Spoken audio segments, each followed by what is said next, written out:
지난주에 우리가 공동의회로 오후 예배를 한 주 쉬었죠. 그래서 지난 줄거리가 이렇게 아득하실 수 있을 것 같아요. 기드온과 300명의 이스라엘 백성들이 미디안의 대군을 격파하고 추격하는, 도망치는 군대를 추격하는 여정을 우리가 계속 묵상하고 있습니다. 그래서 우리가 지지난 주에는 에브라임 지파가 이제 기드온의 그 추격을 도와주고 난 후에 에브라임 지파와의 갈등, 그런 과정을 기드온이 어떻게 넘어갔는지 이런 부분을 우리가 앞서서 살펴봤습니다. 오늘 본문도 미디안의 도망치는 군대를 계속해서 추격하고 있는 그 흐름 속에 있습니다. 끝까지 미디안 군대는 끝까지 도망을 갔고 드디어 이 요단강까지 추격하는 무리가 당도하였습니다. 숫곳 사람들 또 브니엘 사람들이 오늘 본문에 등장하고요.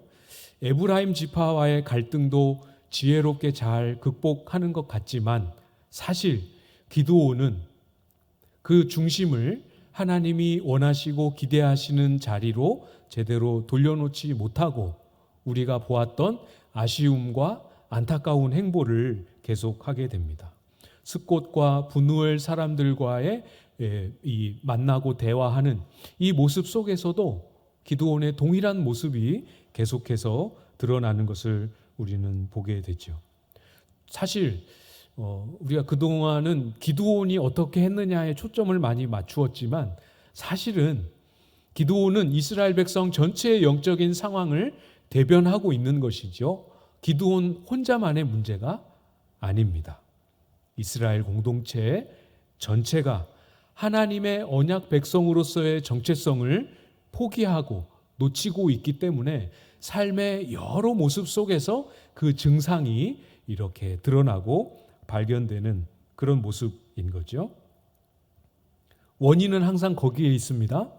하나님과의 관계의 흐트러짐, 언약 백성으로 하나님의 자녀로서의 정체성의 혼란 또는 망각, 여기에서 원인이 시작되고 그것으로 인해서 얼마나 다양하고 복잡한 문제들이 발생되는가 우리가 계속해서 살펴보려고 합니다. 하나님과의 관계가 원인이다 말씀을 드렸지요. 관계가 깨어지고 하나님과의 관계가 틀어지기 시작하면 내 삶의 주변 질서들이 다 영향을 받고 흔들리고 무너지게 됩니다. 하나님과의 관계니까 예배만 망가질 것 같고 하나님과의 관계니까 기도만 흐트러질 것 같지만 사실은 그렇지 않고 우리의 일상생활도 관계도 공동체도 아주 관계 맺는 모든 분야의 구석구석으로 영향을 받게 되죠. 그 모습이 오늘 기드온과 이스라엘 백성들 사이에 드러나는 것 우리 같이 묵상해 보려고 합니다. 오늘 우리가 읽었던 4절 말씀을 눈으로 한번 보시면 기드온과 그 함께한 300명의 백성들에게 어떤 상황이 펼쳐지고 있는지 확인이 되실 것 같습니다. 일행은 계속해서 쫓아가고 추격하고 전쟁하느라 지칠 대로 지쳐 있습니다. 굶주렸고 목말랐고 또 피로도도 극심하게 높아져 있습니다. 본문이 그렇게 기록하고 있을 뿐만 아니라 사사였던 기드온도 백성들의 그런 상황을 알고 있었지요. 그래서 그 요단강 근처에 거주하고 있었던 가까이에 있는 다른 지파 사람들에게 도움을 요청합니다. 그게 이제 5절 말씀의 내용인데요. 그가 숫곳 사람들에게 이르되 나를 따르는 백성이 피곤하니 청하건대 그들에게 떡덩이를 주라. 나는 미디안의 왕들인 세바와 살문나의 뒤를 추격하고 있노라 하니. 숫곳 생소하시죠? 낯선 이름일 것 같아서 또 설교 제목에 이렇게 더 넣어봤는데요. 숫곳 사람들은 다른 나라 사람들이 아니고 이스라엘 사람들입니다. 요단강 접경 지역까지 추격이 이제 쫓아갔기 때문에 요단강 동편에 거주했던 갓 지파 중에 일부 지역에, 그 갓 지파가 점령했던 땅의 어느 지역에 살고 있었던 사람들을 일컫는 표현이지요. 도움을 요청했습니다. 많이 힘겨운 상태이니 먹을 것을, 떡을 좀 나누어 주십시오 요청합니다. 근데 이때 기드온이 하지 말았어야 될 말을 했어요. 하지 말았어야 될 말이라는 표현보다 더 정확한 표현은 이 말 속에 기드온의 본심이 들통나버리고 맙니다. 기드온과 누가 함께하고 있다고 말씀을 드렸습니까? 처음에 선택을 받았던 300명의 백성들이 함께하고 있습니다. 그런데 기드온이 이 300명의 백성들을 뭐라고 부르는지를 우리가 좀 주목해 봐야 합니다. 한글 번역에는 어떻게 되어 있습니까? 나를 따르는 백성, 이렇게 기록하고 있죠. 근데 매우 의미를 이렇게 완곡하게 부드럽게 의역한 표현이고, 원문의 단어를 있는 그대로 직역을 하면 이런 뜻입니다. 내 발의 백성이라는 뜻입니다. 이게 무슨 어떤 상황에 내 발의 백성 이런 표현을 쓰는지 설명을 안 드려도 어감상 느낌이 오시죠? 내 지배 아래에 있는, 내 소유 아래에 있는 가축이나 내 지배 아래에 있는 신하들을 일컬을 때 쓰는 말입니다. 기드온은 자신과 함께 하도록 부름을 받은 같은 이스라엘 백성들, 동료요 동역자를 마치 자신의 지배 아래에 있는 신하처럼 여기고 있습니다. 의도한 표현인지 불쑥 나온 표현인지는 우리가 확인할 수 없다 하더라도 어쨌건 기드온은 그 백성들을 어떻게 바라보고 있는가 하는 부분이 확연하게 드러나고 있지요. 여러분, 기드온이 어떤 부름을 받고 이 자리에 있습니까? 사사입니다. 왕이 아닙니다. 물론 기드온이 하나님 앞에 이스라엘의 왕으로 부름을 받았다 하더라도 하나님이 세우신 왕은 그 백성을 신하로 여기도록 부름받지 않습니다. 같은 백성으로 여기도록 그렇게 왕을 세우시지요. 하나님께 왕으로 부름받았다 하더라도 이런 표현을 쓸 수가 없는 법인데, 기드온은 함께하고 있는 백성들을 마치 왕의 명령에 굴복해야 하는 신하처럼 여기고 있는 거죠. 어디서 이런 표현과 어디서 이런 행동을 보고 따라하겠습니까? 사사기 같이 본 지 좀 됐으니까 이런 질문이 나오면 답이 좀 떠오르실 수 있을 것 같아요. 어디서 보고 따라했겠습니까? 가나안 사람들이 하는 거 보고 따라하는 거죠. 고대 근동 지방의 다른 도시 국가들을 다스리는 왕들은 그 백성을 이렇게 여겼습니다. 내가 말하면 가야 하고 멈추라면 멈추어야 되고 왕이 죽으라고 하면 죽는 신용도 해야 하는 그런 지배 권력으로서의 왕.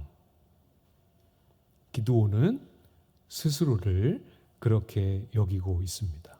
기드온이 자기 자신을 그런 절대 권력을 소유한 왕으로 여기고 있다라는 말은 뒤집어 말하면 기드온이 자신의 명령과 함께 따르고 있는 300명의 백성들을 같은 이스라엘 백성이요, 동료요, 하나님의 사람으로 여기지 않고 자신의 소유요, 자신의 지배를 받는 신하로 여기고 있는 거죠.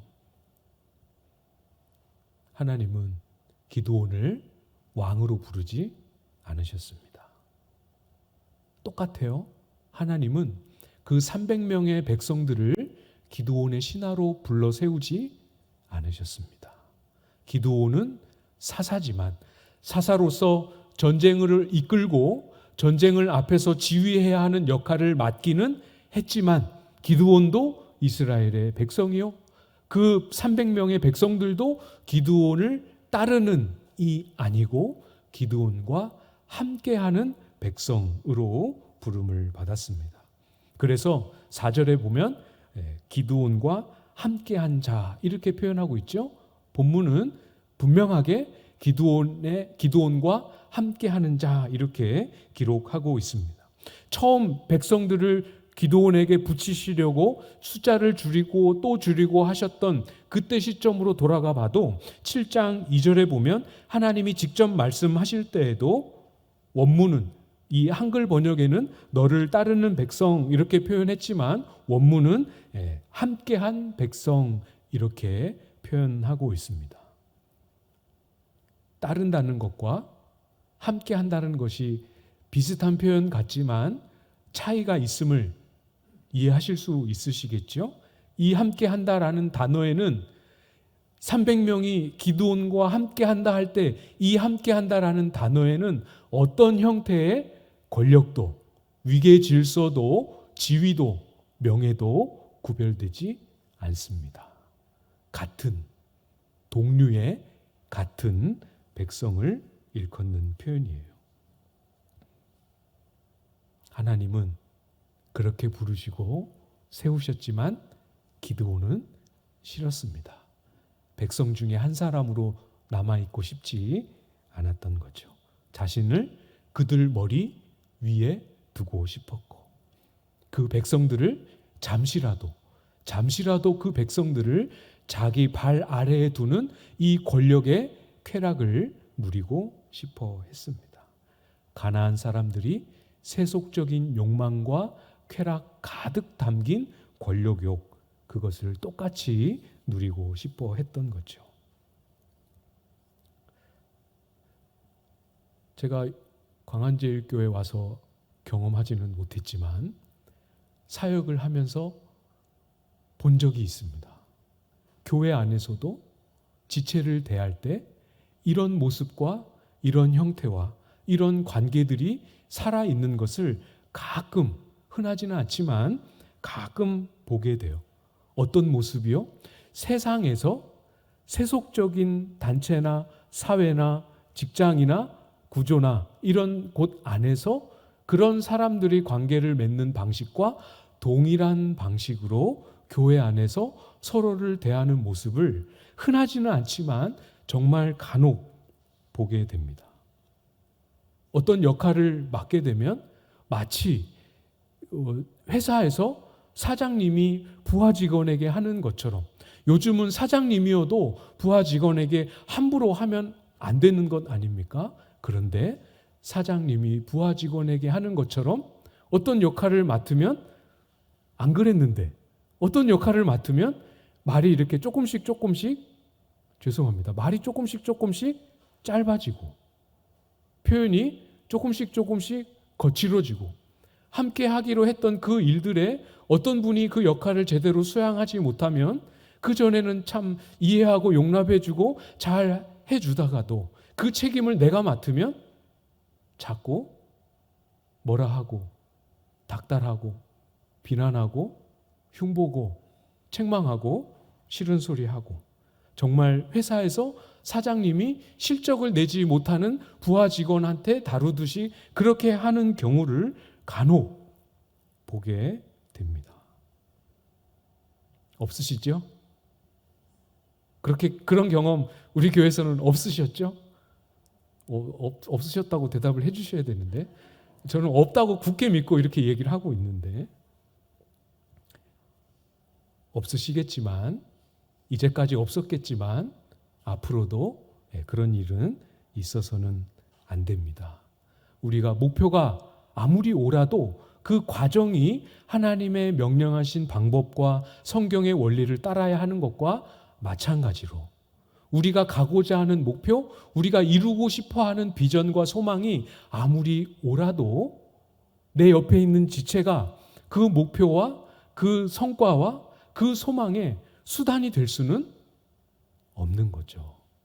내 옆에 있는 지체는 나와 함께하는 같은 백성, 같은 지체, 같은 동역자입니다.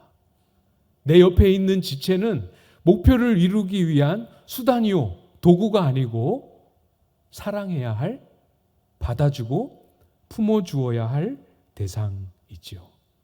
내가 옆 사람을 주변에 있는 지체를 특별히 티는 안 내지만, 그래도 잘 훈련을 받아서 티는 안 내지만 마음속 깊은 한구석에 불편하고 싫고 저 사람 말고 저 사람이 했으면 좋겠고 그런 마음이 있다면 내가 그 지체를 바라보는 나의 마음과 태도와 시선이 혹시 세상에서 사람을 대하는 방식과 시선과 기준은 아닌지 잘 돌아보셔야 할 겁니다. 그러면 안 됩니다. 아셨죠? 교회는 아시다시피 교회는 그런 곳이 아니잖아요. 그죠? 교회는 시작부터가 그 출발, 태생부터가 세상에 있는 사회나 조직과는 태생부터가 완전히 다릅니다. 구성원은 세상에 있는 사람들과 많이 비슷해 보이지만 완전히 성격이 다르지 않습니까? 교회가 어떻게 만들어졌는 줄 여러분 잘 아시죠? 하나님이 사람이 되심으로, 하나님이 하나님이시기를 포기하심으로, 하나님이 피 흘리시기까지 복종하심으로, 죽기까지 순종하심으로 만들어진 것이 바로 교회입니다. 저도 여러분도 그 은혜를 딛고 이 자리에 와서 교회의 한 지체를 이루고 있기 때문에 우리는 밖에서 어떻게 했든, 밖에서 어떤 것을 경험했던, 어떤 것을 배우고 지금 그런 삶을 살고 있든 상관없이 적어도 여기에 계신 서로가 서로를 대할 때는 그 은혜를 아는 자로, 하나님이 자신을 포기하고 자신의 생명을 주어 살리신 그 은혜를 입은 자로 서로를 대할 수 있어야 합니다. 교회는 사랑하는 삶으로 부름을 받은 제자 공동체이지요. 예수님께서 제자들에게도 똑같은 말씀을 해주셨습니다. 요한복음 13장 34절 35절 말씀에 보시면 예수님이 이렇게 말씀하셨어요. 새 계명을 너희에게 주노니 서로 사랑하라. 내가 너희를 사랑한 것 같이 너희도 서로 사랑하라. 너희가 서로 사랑하면 이로써 모든 사람이 너희가 내 제자인 줄 알리라. 사랑하라 말씀하셨습니다. 기준은 마음에 드는 사람 아니고, 네가 할 수 있는 만큼 아니고, 기준이 뭡니까? 내가 너희를 사랑한 것 같이. 굉장히 부담되시지요?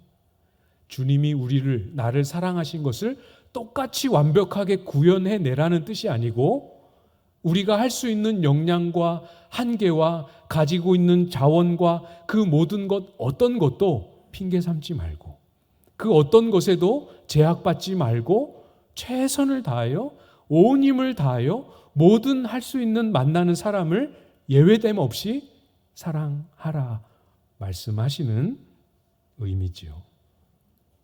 또 뭘 말씀하셨습니까? 사랑하면, 사랑해야, 그래야 우리가 그리스도의, 예수의 제자인 것을 알게 된다. 우리가 가지고 있는 그리스도의 제자로서의 사명이 드러나는 것, 우리가 교회로서의 정체성이 확인되는 것은 이름을 달고 있고 십자가를 걸고 있는 데서 확인이 되는 것이 아니고, 저와 여러분이 쉽지 않지만 할 수 있는 한 핑계대지 않고 힘을 다하여, 마음을 다하여, 기도를 다하여, 수고를 다하여, 땀을 흘려가며 서로를 품고 사랑하는 거기에 우리의 교회됨의 정체성과 사명이 드러나게 되는 것이지요. 기억하십시오. 주님은 저와 여러분에게 사랑을 명령하셨습니다. 사랑하며 살아가는 것이 저와 여러분의 부름받은 사명이고 우리의 정체성입니다. 이스라엘 공동체는 영적인 변질과 타락의 길로 들어가면서 사랑도 상실하고, 존중도 상실하고, 관계도 깨어지고, 공동체의 분열과 큰 갈등의 위기에 직면하고 있는 것 확실하게 보이시지요? 우리는 그 전철을 밟지 않아야 할 것입니다. 아까 말씀드렸던 것처럼 사실은 기드온 혼자 잘못한 거고 기드온 혼자만의 문제는 아니다. 이렇게 말씀을 드렸습니다. 6절 말씀을 보시면 숫곳의 방백들이 이르되 세바와 살문나의 손이 지금 내 손 안에 있다는 거냐? 어찌 우리가 내 군대에게 떡을 주겠느냐 하는지라. 이 숫곳 사람들의 대답만 들어보면 마치 다른 나라 사람처럼 대답하고 있지요. 떡을 요청했을 때 방백들이 나와서 대답했습니다. 내용이 무엇입니까? 세바와 살문나의 손이 지금 내 손 안에 있다는 거냐? 이게 무슨 말입니까? 세바와 살문나는 미디안의 왕들의 이름입니다. 이 앞서 에브라임 지파의 도움을 받아서 미디안의 이 전쟁 지휘관은 이미 목숨을 빼앗았어요. 이제 왕을 추격하는 데까지 이르렀습니다. 그 대군의 그 대제국의 왕을 겨우 기드온이 300명을 데리고 추격을 하고 있다라는 상황이죠. 이미 잡은 것도 아니고 우리가 쫓아가고 있다 이렇게 말하고 있습니다. 그러니까 숫곳 사람들 그 방백들이 이 상황을 보고 대답을 한 거죠. 아직 못 잡았다는 거잖아요. 말은 맞는 말이에요. 그죠? 잘 보십시오. 그러니까 사실에 기반한 말이기는 하지만 숫곳의 사람들, 특히 이 방백들이 기드온을 어떻게 바라보고 있고 기드온과 함께하는 300명을 어떤 시선으로 바라보고 있는지 드러나고 있지요. 어떻게 바라보고 있습니까? 못 믿고 있습니다. 존중도 안 하고 있습니다. 신뢰가 안 되는 거죠. 도와줄 마음은 눈꼽만큼도 없습니다. 마치 다른 나라 사람인 양 이렇게 선 긋기를 하고 있습니다. 같은 이스라엘 사람이고 같은 적을 향해서 앞서서 모진 수고와 고난을 감당하며 이 싸움을 싸우고 있는 기드온과 300명의 백성들이지만 그 기드온에 대해서 그리고 함께하는 그 백성들에 대해서 이 사람들이 가지고 있는 부르심과 사명에 대해서 이들이 겪고 있는 수고와 아픔과 힘겨움에 대해서 함께 짐을 지고 이들은 잘 모르는 사람이어도 우리 이스라엘 사람 아닌가 하면서 함께 짐을 지고 참여할 마음은 조금도 단 1%도 없는 모습을 보여주고 있습니다. 동참하는 것은 둘째치고 그들을 존중하거나 신뢰하거나 지지하는 마음도 하나도 없습니다. 숫곳의 방백들이 이렇게 대답을 한 걸 통해서 우리가 미루어 짐작을 해보면 하나님께서 기드온과 300명을 사용하셔서 미디안 사람들을 무찌르시고 미디안 손에서 이스라엘을 건져내실 것이다 라는 이 사실에도 숫곳의 사람들은 신뢰하지 못했습니다. 못 믿는 거죠. 무슨 말씀인지 이해가 되십니까? 쉽게 말하면 이런 겁니다. 이 세바와 살문나라는 미디안의 왕을 300명 되는 인원 가지고 추격하고 있습니다. 내막을 모르는 사람이 보기에는 그게 추격처럼 보일까요? 어떻게 보이겠습니까?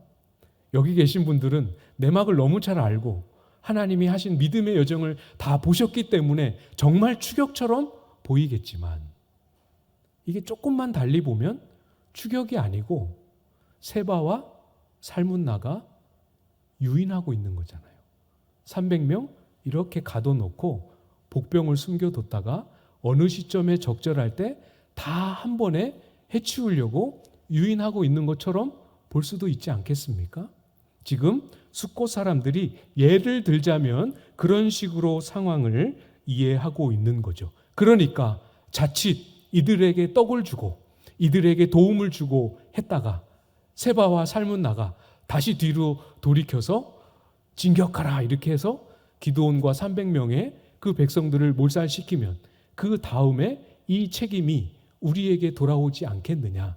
이렇게 숫곳 사람들은 자신들의 안위와 자신들의 안전을 생각하고 있는 거죠. 이해되시죠? 그래서 선을 긋는 겁니다. 다른 나라 사람인 것처럼 우리 그리고 네 군대 보이시죠? 공동체가 깨지든 같은 지체들이 목숨을 잃고 상처를 받고 무너지든 무슨 일이 일어나든 상관없고 나만 아니면 괜찮다라고 하는 아주 합당하지 않는 그런 사고방식과 삶의 자세가 뚜렷하게 드러나는 모습입니다. 숫곳 사람들뿐만 아니라 우리가 자세하게 살펴보진 않겠지만 분우엘 사람들도 똑같은 입장, 똑같은 태도에서 한 발자국도 벗어나지 못합니다.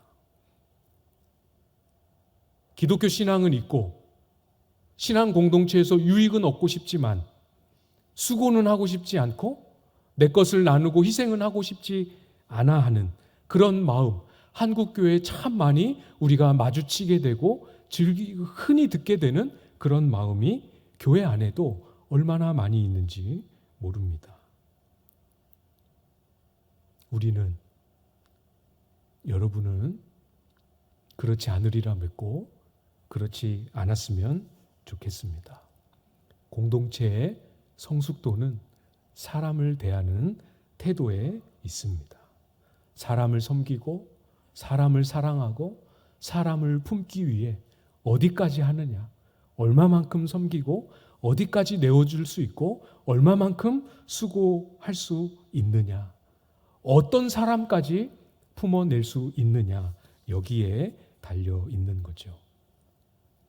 지난 6월 온맘 기도회 때 우리가 나누었던 기도 제목, 함께 나누었던 말씀 기억하시는 분들 있으실 겁니다. 성령의 충만함을 허락해 달라고, 성령의 충만함으로 성령의 권능을 힘입을 수 있게 해달라고 우리가 6월 한 달 동안 기도했으면 좋겠습니다. 이렇게 나누었지요. 구체적으로 어떤 열매를 가져다 주시는 성령의 권능인가 말씀 나누면서 우리가 확인했었습니다. 예수님께서 부활하신 후에 승천하시기 직전에 제자들에게 예루살렘에 머물러서 성령이 임하기를 기다리라 이렇게 말씀하시면서 성령이 임하시면 너희가 권능을 받게 될 것이다. 권능을 받게 된 결과로 예루살렘과 온 유대와 사마리아와 땅끝까지 이르러 내 증인이 될 것이다. 이렇게 말씀하시는 것 우리가 살펴보지 않았습니까? 예루살렘 좋지요? 온 유대 쉽지 않지만 가능합니다. 이것까지도 쉽지 않은 것 틀림없으나 그렇게 가고 싶어 하지 않는, 상종하고 싶어 하지 않는 사마리아 사람들까지, 사람 취급조차 안 하고 싶어 하는 땅끝까지, 이방 나라, 이방 백성들까지 품고 섬길 수 있도록 하시는 성령의 권능. 이것이 오늘 우리에게도 이 한 달 동안 우리 교회에 속한 모든 심령들 가운데에도 임할 수 있도록 함께 기도해 주시기를 부탁을 드립니다. 틀림없이 말씀하셨잖아요. 천하보다 귀하다. 주님께 돌아오는 한 영혼, 한 생명이 천하보다 귀하다 말씀하셨습니다. 그 천하보다 귀한 그 한 영혼, 한 생명을 여기로, 광안제일교회로 보내시지 않을 수 없도록 우리가 할 수 있는 힘과 기도와 수고와 땀을 다 동원하여서 영혼 사랑하는 일에 우리의 모든 것을 쏟아 부을 수 있기를 기대합니다. 당장의 열매는 없지요. 그렇기 때문에 지금 보기에는 허비하는 것 같아 보이지요. 딱 봐도 너무 뻔하게 시간의 허비, 재정의 허비, 수고의 허비, 열정의 낭비, 모든 것이 다 밑빠진 독에 물붓기처럼 다 쏟아붓고 어디로 가는지 흔적조차 없을 만큼 다 사라지는 것 같아 보여도, 그렇기 때문에 힘들고 어렵지만 우리를 도우시는 성령의 권능을 힘입어서 그럼에도 불구하고 그 허비한 것 같아 보이는 것 하나도 허비되지 않고 하나님 다 쓰실 것을 신뢰하고 소망하고 영혼을 사랑하는 부름받은 그 일에 충성스럽게 우리의 시간과 기도와 우리에게 주신 그 모든 것을 기꺼이 내어드리는 저와 여러분들 다 되실 수 있기를 주님의 이름으로 축복합니다.